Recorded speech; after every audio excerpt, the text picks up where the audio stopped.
El presidente de la Cámara de Senadores, Alejandro Armenta, aseguró que habrá justicia después de haber recibido mensajes amenazantes por parte de Norma Piña, ministra presidenta de la Suprema Corte de Justicia de la Nación, pues consideró que son un acto de presión e intimidación.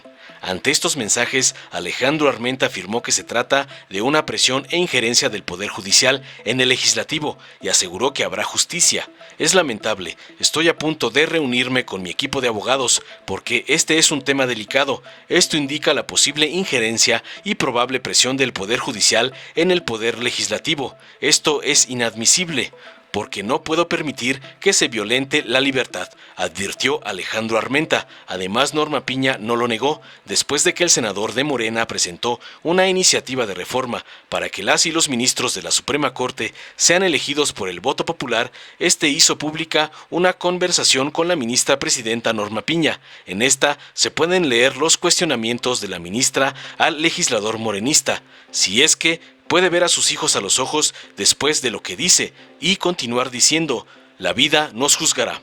La ministra Norma Piña afirmó que los mensajes al senador sí fueron escritos por ella y además los reiteró. La cabeza del Poder Judicial respondió que los mensajes se trataron de una supuesta comunicación entre particulares, situación que Armenta niega, puesto que el teléfono al que le escribió es público y es con el que atiende los asuntos del Senado. Según la narración del morenista, una hora antes de la llegada de los mensajes de la ministra, un asesor de la Suprema Corte, de nombre Fernando Tapia, le pidió a su secretaria el número particular de Armenta, pues Piña Hernández quería comunicarse con él. Finalmente, Armenta reiteró que si fuera el caso contrario, donde él mandara esos mensajes a la ministra, no sería bien visto. Por ello, puntualizó que considera los mensajes como intimidantes y un acto de presión. Imagínate, si yo escribiera después de una sentencia judicial de una ministra y le dijera si podría ver a los ojos a sus hijos por el hecho de haber dictaminado de tal o cual forma, ¿esto qué significaría?, cuestionó. Claro que sería un acto de intimidación, claro que sería un acto de presión, claro que sería una especie de amenaza, aseveró tajante finalmente el senador Armenta al respecto. Veamos enseguida cómo Armenta buscará justicia por la intimidación de la ministra sicaria Norma Piña, quien lo amedrentó por órdenes de su padrote Claudio X González. Gracias, Dorita. Ojalá me ayuden con el sonido porque todavía ando lastimado de la garganta. Debo agradecer a los medios de comunicación que me permitan informarles que hemos presentado un tema que tiene que ver con la austeridad republicana. La austeridad republicana que aprobamos en la Constitución, en una reforma a la Constitución, al artículo 127, fracción segunda, y al artículo 134, y que derivó en la creación de la Ley de Austeridad Republicana, tiene un propósito que fue votado por los mexicanos, que no hubiera más gobierno rico con pueblo pobre.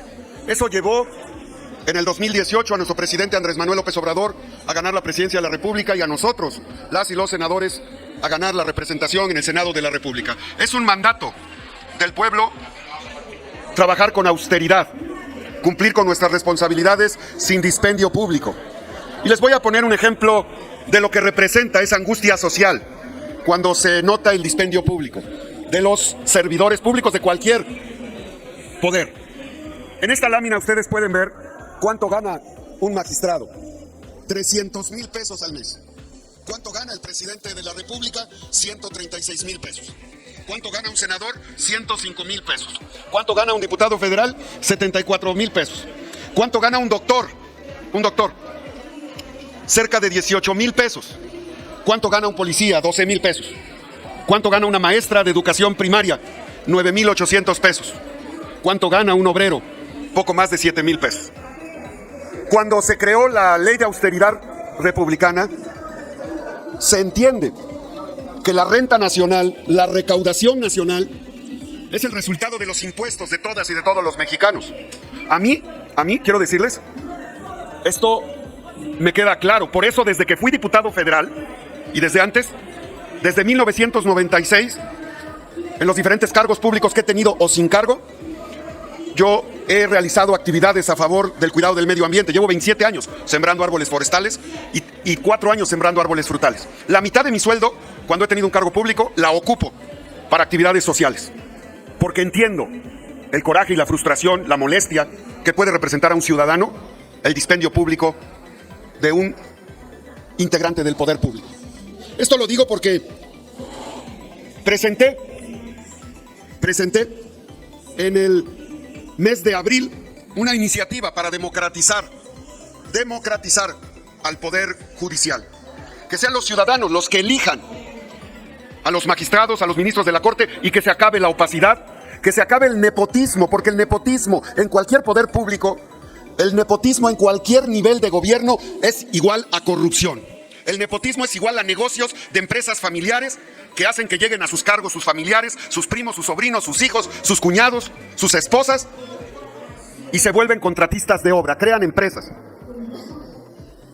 El nepotismo existente probablemente en la Suprema Corte de Justicia es igual a la imposibilidad de ejercer justicia para los mexicanos. Entonces, en la Gaceta del Senado del jueves 27 de abril se explica que ya fue turnada a la Comisión de Justicia, a la Comisión de Estudio Legislativo Segunda, y le vamos a dar seguimiento.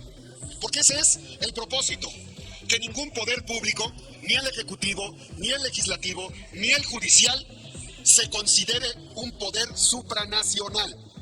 Todos los poderes públicos dimanan del pueblo, dice la Constitución, y se dividen para su ejercicio pleno. Pero entonces, la transparencia, la rendición de cuentas y la austeridad es obligación de todos los poderes públicos. Los ministros de la Corte protestan cumplir la Constitución, igual que los senadores, los diputados y los representantes del Poder Ejecutivo.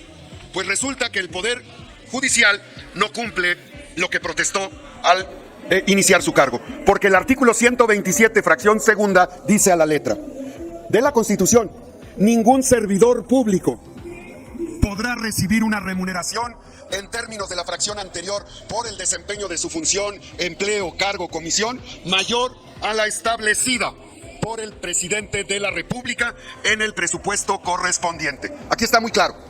Es un mandato constitucional, artículos 127 y 134 de la Constitución. Si un poder público, en este caso el Poder Judicial, desacata la Constitución, está violentando y está actuando incongruentemente frente a un marco constitucional que rige y le da origen a la división de poderes. Eso lo comento porque tenemos que avanzar. Es un reclamo social. Yo fui electo por 1,5 millones de poblanos, de mexicanos, y yo camino en las calles de Puebla todo el tiempo, desde hace 34 años, y escucho el sentimiento de los poblanos, de los mexicanos de Puebla. Y los mexicanos de Puebla a su senador le han pedido que detengamos el dispendio, el abuso en el presupuesto, que detengamos el nepotismo, que detengamos la corrupción, que detengamos todos estos flagelos que han hecho de nuestro país un botín para el saqueo de delincuentes que se disfrazan de políticos y de políticos que después se disfrazan de empresarios. Así es que este es el comentario que yo tengo para ustedes, y desde luego doy pie a la participación de preguntas de parte de ustedes, amigas y amigos de los medios de comunicación de ahorita. Gracias, presidente. La primera pregunta es de Karina Aguilar, de 24 horas. Gracias, buenas tardes, presidente. Preguntarle, hace un momento en tribuna hizo la denuncia en contra de presuntas amenazas de la ministra Norma Piña. Señalaba usted en su segunda intervención que usted no juzga. Sin embargo, en la primera, donde hace la denuncia, señala: recibí mensajes a las 9:01 con la muy probable intención de amenazar, de presionar, de intimidar al suscrito. ¿De dónde saca usted que lo estaba intimidando, amenazando? O sea, ¿cómo refiere usted con la muy probable intención? ¿Cómo reconoce usted la intención si es que fue de la ministra en mensajes de WhatsApp? ¿Cómo lo percibe? Sí, Karina. Primero quiero decir que respeto plenamente la división de poderes, que respeto a los representantes del Poder Judicial y que respeto a las mujeres. Mi conducta ha sido absolutamente congruente en ese sentido. Lo primero que les quiero poner en antecedente, y que quiero para eso pedirle a la secretaria técnica que dé testimonio de lo que sucedió a las 8 de la noche del día de ayer. Por favor, secretaria técnica Daniela, su nombre, cargo y por favor... Es que la pregunta es nada más, ¿en qué momento usted dice que percibe la amenaza? Tengo que dar argumentos. Tengo que dar argumentos. Hola, buenas tardes. Daniela Pérez, secretaria técnica de la mesa directiva del Senado. Yo quiero hacer un recuento de lo que pasó el día de ayer. Alrededor de las 8:05 se intentaron contactar conmigo a través de la red Telegram, Francisco Tapia, quien se identificó como asesor de la ministra presidenta Norma Lucía Piña, y en el mensaje me señalaba que la ministra solicitaba el número personal del senador Alejandro Armenta para establecer contacto con él. Le comenté que ya nos lo habían previamente solicitado, sin embargo me dijo que realmente necesitaba el número para poder establecer contacto con la ministra y se le proporcionó el número telefónico del senador. Esto fue a las 8:05 de la noche. Posteriormente es cuando entra en contacto directamente con el senador otro número. La secretaria técnica da cuenta que a las 8 de la noche recibió una llamada de parte de Francisco Tapia pidiéndole mi número celular. Aquí está el texto donde la secretaria técnica le contesta al señor Tapia y le da mi número telefónico. A las 9:01 inicia una conversación. Probablemente este número está confirmado, por lo menos en términos del directorio, que corresponde a la presidenta de la Suprema Corte de Justicia de la Nación. Lo que he venido mencionando es respeto pleno a los poderes públicos. Hablo de presuntos hechos. La presunción implica que se debe analizar. Estoy dando a conocer un hecho. Es grave. Es grave que la presunción se materialice. En el texto, la presunta ministra reconoce que incurrió en un error. Lo tengo en el texto, ya notariado. Y cuando ella señala su nombre, le manifiesto que no le puedo permitir ningún tipo de aseveración que implique violentar el ejercicio pleno de mis derechos como legislador. En virtud de esta serie de comentarios escritos presuntamente por la ministra, que ella presuntamente reconoce e incluso me ofrece disculpa por la ofensa, le digo a ella, no me está ofendiendo, no, porque no es una ofensa. Lo que ella presuntamente hace es probablemente busca presionarme por la iniciativa que estoy presentando. Lo que en este texto se revela no es ofensa.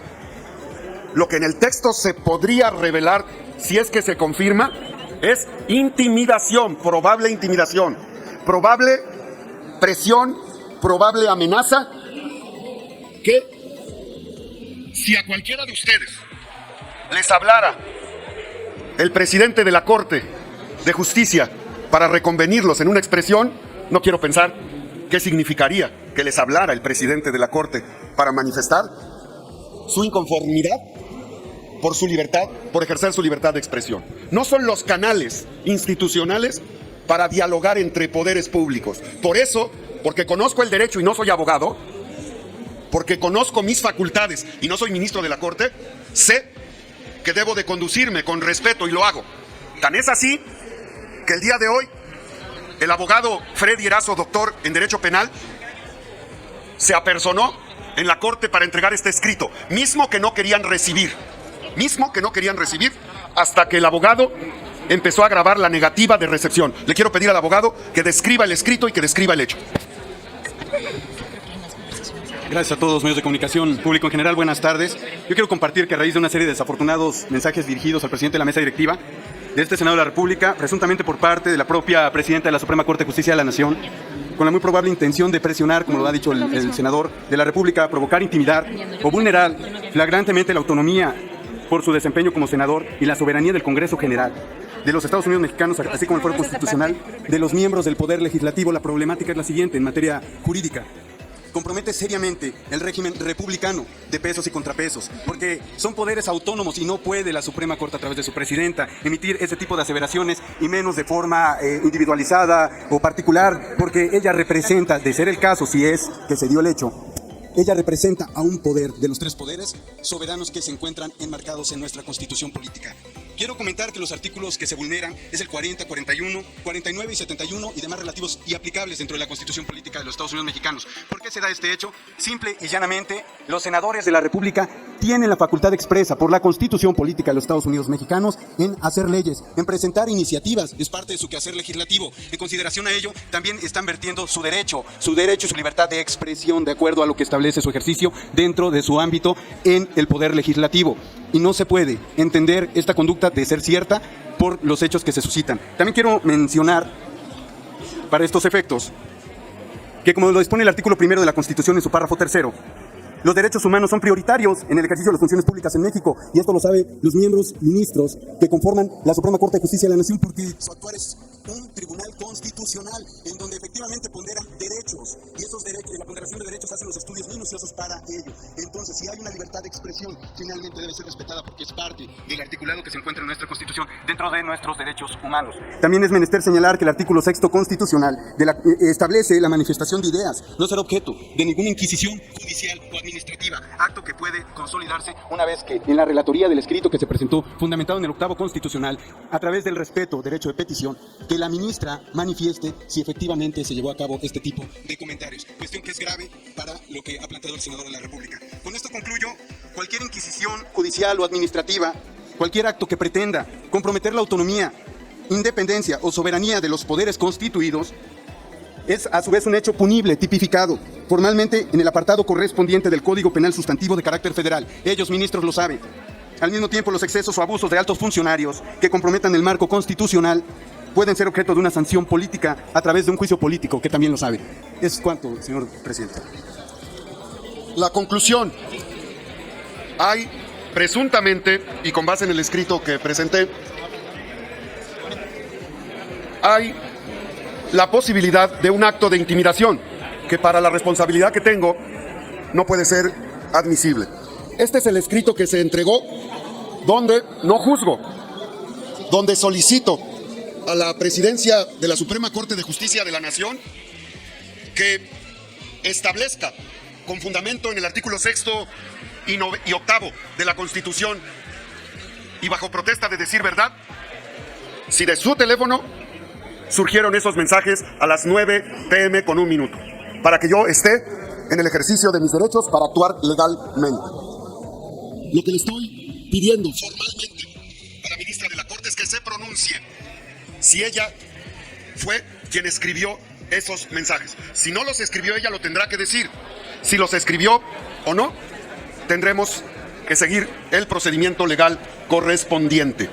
¿Qué esferas de mi vida personal interviene probablemente, presuntamente, con este texto del número telefónico de la presidenta de la Corte?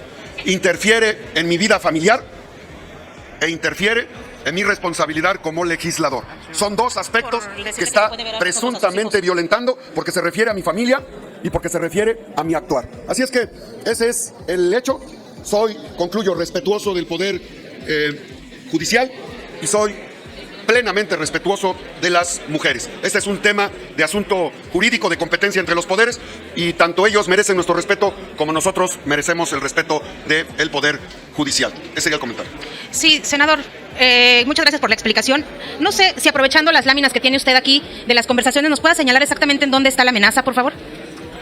Reitero que la definición de amenaza la tendría que definir, tipificar un juez. En este caso, son probables insinuaciones que dadas de un poder y del nivel de un poder de esa magnitud no corresponden al protocolo de comunicación. Es inadmisible. Yo no podría, fíjate, si yo le escribo a un juez diciéndole, estimado juez, te solicito que atiendas un tema y te pediría que actuaras con mayor sensibilidad, estoy presionando. Por eso yo no le mando cartas ni escritos a los jueces. Cualquier escrito referente a una conducta de un poder soberano puede considerarse como una presión. En el texto se lo expongo y le digo, las expresiones que usted hace las considero presiones y amenazas. viniendo de la presidenta de la Suprema Corte de Justicia, no tiene por qué referirse a mi actuar como legislador. Ella no tiene, en el caso de serlo, no tendría por qué escribir un texto de esta naturaleza. Es inaceptable. Claro, no te van a decir que te van a matar, ¿verdad? Pero sí te van a decir que la justicia va a llegar. ¿Y qué significa que la justicia va a llegar? Que cuando termine mi cargo como senador de la República, puede actuar dolosamente con el poder y el aparato del Poder Judicial en mi contra. Senador, perdón, insistir, ¿nos puede señalar en la conversación dónde están esas presunciones que usted señala? Insisto, porque yo entiendo que tú quisieras que dijera, te amenazo. No, la amenaza no es, te voy a hacer esto o lo otro. Meterse en la vida pública privada es interferir y puede, bajo un raciocinio jurídico, conducirnos a una presión. ¿Presión por qué? Por un actuar. ¿Cuál es el actuar? Estoy solicitando la democratización del Poder Judicial. A mí me queda claro que, de ser cierto esta conversación, la probable titular del teléfono buscó presionarme. Y cuando me dice, usted puede ver a los ojos a sus hijos y a sus hijas después de lo que dice, viniendo de la presidenta de la Corte, que te diga a ti, Karina, la presidenta de la Corte, usted puede ver a los ojos a sus hijos y a sus hijas después de lo que ha escrito en su medio de comunicación. Claro que es una presión, claro que es una probable amenaza, claro que es una probable intimidación. Jurídicamente podría ser catalogado. Yo lo que estoy solicitando, porque no adelanto hechos, es que la ministra de la Corte, bajo protesta de decir verdad, me diga si los escritos que hizo después de pedir el número telefónico a mi secretaria técnica a las 8 de la noche, si ella me escribió, que me lo manifieste. Y si no me lo escribió ella, voy a solicitar a la Fiscalía General de la República que haga una investigación para saber quién hizo ese escrito, que de toda razón es un acto que violenta mi derecho constitucional a ejercer mi libertad de expresión y el ejercicio de la responsabilidad para lo cual fui electo como senador de la República. Presidente, la siguiente pregunta es de Félix Muñiz, de Punto Aéreo. ¿Qué tal, senador? Muy buenas tardes a todos. Preguntarte, pues parece que el mundo está al revés, porque ¿qué no hay diálogo entre los tres poderes? ¿Es necesario que una ministra se comunique por la noche a pedir tu teléfono? No hay teléfono rojo, ya todo eso desapareció, o sea, están completamente desconectados. ¿Y tú crees que la vía para comunicarse contigo sea el WhatsApp? Como si fueran amigos y todo este tipo de asuntos. Y la pregunta sería, si tú vas a ir al Ministerio Público a presentar esta denuncia para que se investigue, y ya nomás te parecía broma, pero si estuviéramos a la INAI vigente, pudiéramos pedir la solicitud de que nos confirmen si son sus teléfonos de la ministra. Gracias. Gracias, Félix. ¿Tienes razón? Efectivamente, tienes razón. Yo no tendría por qué escribirle por WhatsApp una solicitud o una queja al Poder Judicial. Si sintiera una afectación por una resolución a una determinación legislativa, yo lo que haría es un procedimiento jurídico. No le escribiría reclamándole a un juez, a un ministerio, a un ministro. Yo no le reclamaría por WhatsApp que está cometiendo un abuso, un exceso, o que su interpretación es incorrecta. Por eso, porque es incorrecto este procedimiento y porque hay un antecedente de que a las 8 de la noche, por eso le estoy pidiendo en el escrito, se los voy a leer para que se entienda el respeto pleno a la ministra y respeto pleno a las mujeres y respeto pleno al Poder Judicial.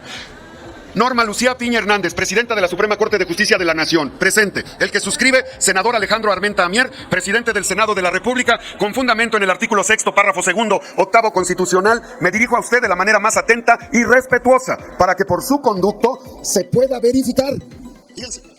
Por su conducto se pueda verificar los siguientes hechos significativos. El día 16 de mayo del presente, el ciudadano Francisco Tapia, el cual se acreditó como su asesor mediante un mensaje de WhatsApp, pretendió crear un canal de comunicación entre usted y su servidor.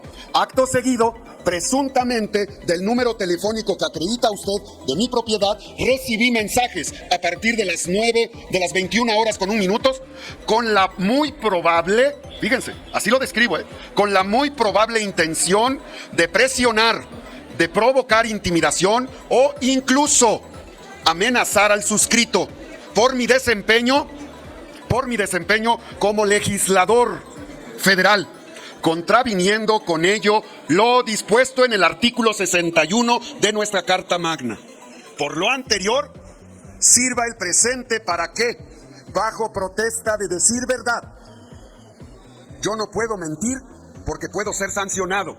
La ministra no puede mentir porque puede ser sancionada. Por eso, Por lo anterior, sirva la presente para que bajo protesta de decir verdad y contando con su invaluable apoyo, se pueda clarificar formalmente los hechos narrados. Y me despido.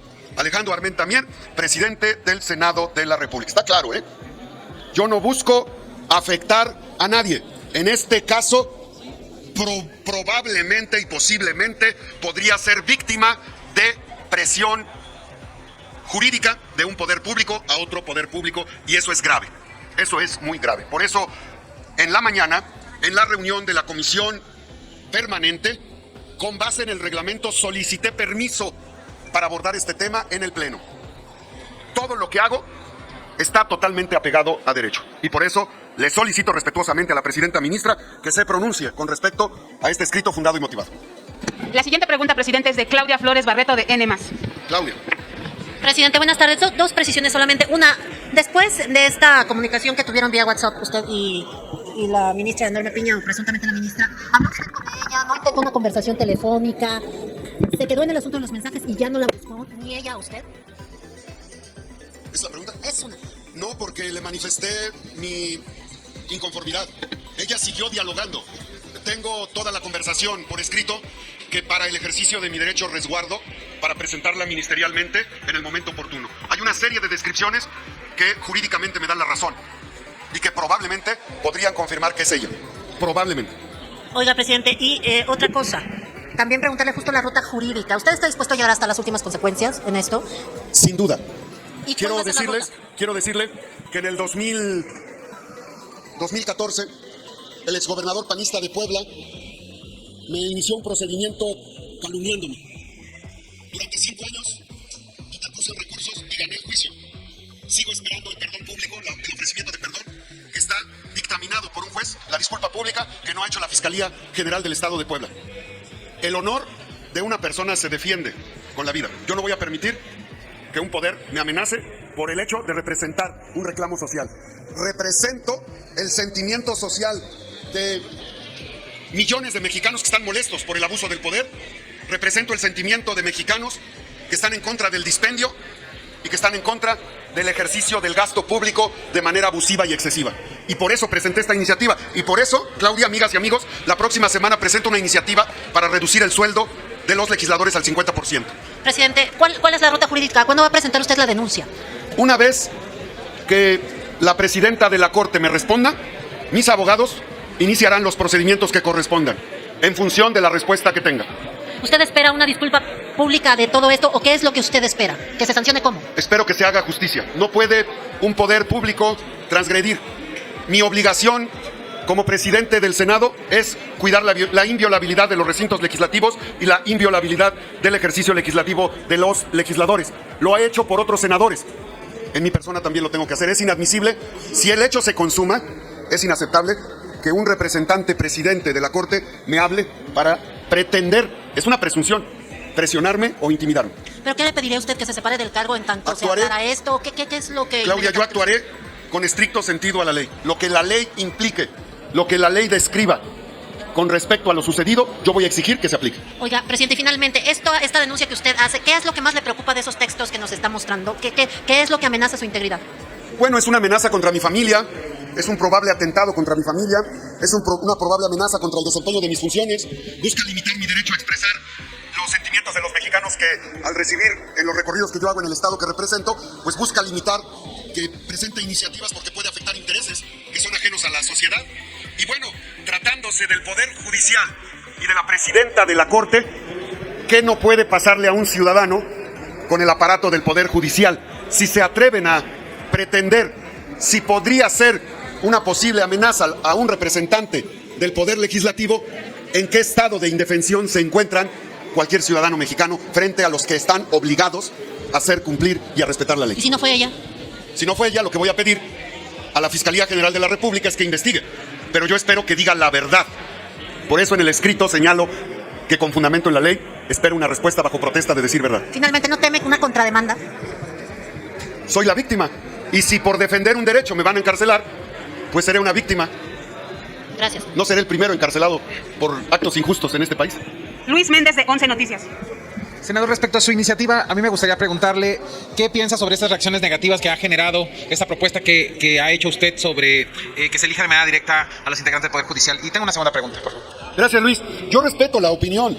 En España, en Bolivia, en México, en Estados Unidos, hay órganos del Poder Judicial que son electos. Se ha confundido el tema.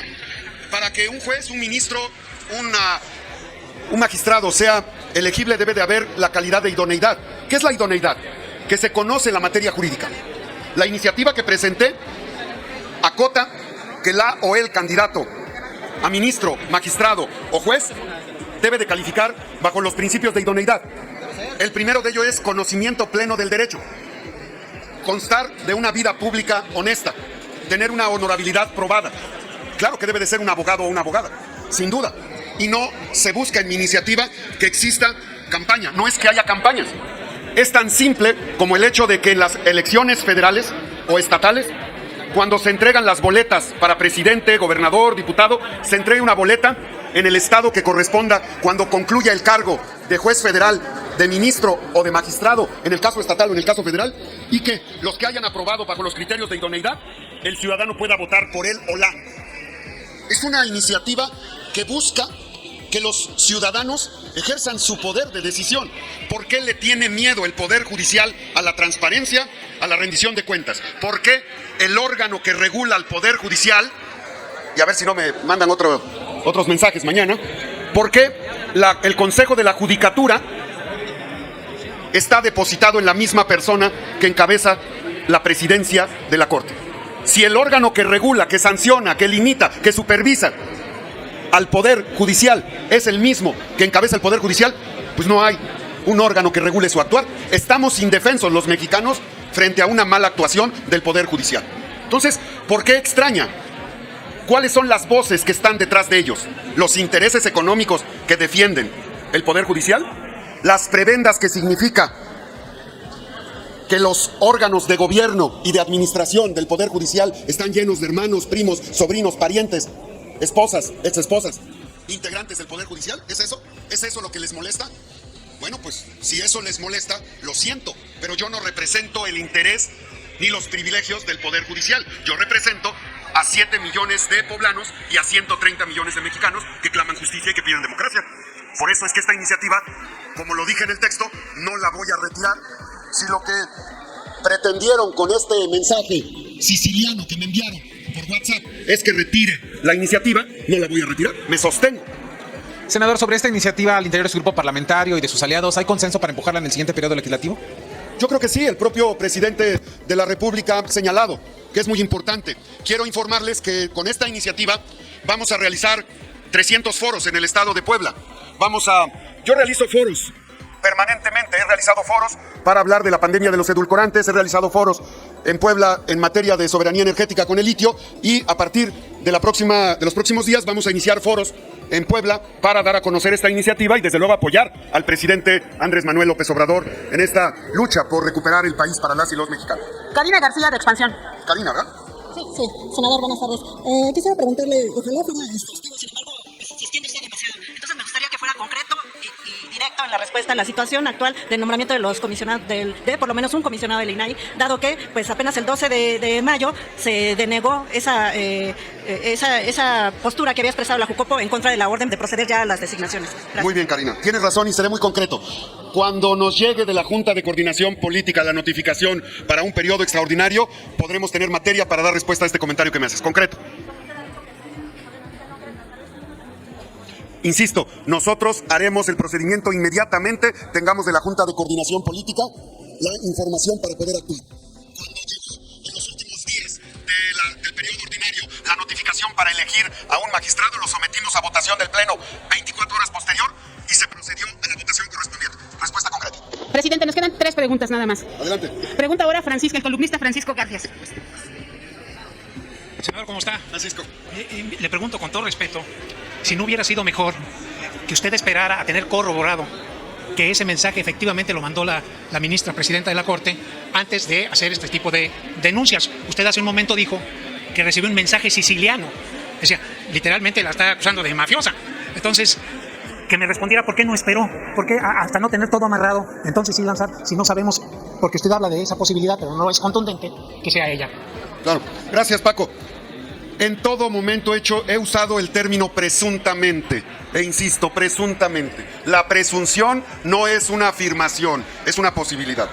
Este mensaje, independientemente de quien lo haya enviado, confirmo, es un mensaje siciliano. Y tú, como un investigador, historiador y especialista, sabes que cuando te envían un mensaje del Poder Judicial a ti como periodista, se interpreta o como correo del SAT o como un mensaje siciliano. Senador, no es un reto, es una pregunta. No, por eso te comento, como es un correo del SAT o es un mensaje siciliano. Pero mi pregunta es, ¿por qué no se esperó a tener esa certeza? Esa es la pregunta. Estoy en mi derecho. Estoy actuando conforme a mi derecho. Estoy dando cuenta de un acto que podría lesionar una actividad y lo hago con absoluta transparencia.